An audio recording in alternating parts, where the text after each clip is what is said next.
तर आज माझ्या मागे लागलेले होते खूप कामं. तर बघू आप कोणतं कोणते काम करू शकतो. तर सर्वप्रथम आपण निघालो होतो बँकेत जायला, कारण की बँकेची कामं आज माझ्या मागे भरपूर होते.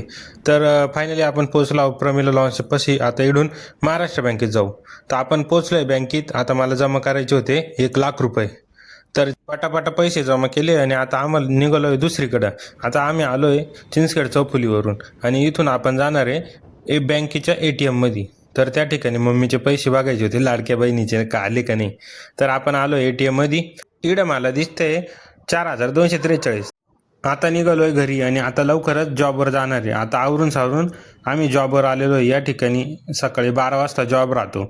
त्याच्यानंतर मग 9 वाजता सुट्टी राहते. हे आमच्या मेडिकलचे काही हायलाईट तुम्ही पाहू शकता. त्यानंतर आम्ही 4 वाजता चाललो आहे चहा घेण्यासाठी, अमित आणि मी. तर या ठिकाणी गावातला नजारा बघू शकता मित्रांनो. आपलं पिंपळगाव खूप सुंदर गाव आहे. त्यानंतर आम्ही पटापटा चहा घेऊन आलो, चहा वगैरे प्याला आणि नंतर मग 7 वाजता बसलेलो होतो रिलॅक्समध्ये. आणि नंतर 9ला सुट्टी झाली, घरी आलो, जेवण वगैरे केलं आणि आता थोडंसं फेरफटका मारावं म्हटलं गावामध्ये. तर आजचा ब्लॉग एवढाच होतो मित्रांनो. आवडलं तर लाईक, शेअर आणि सबस्क्राईब करा. भेटू मग उद्या.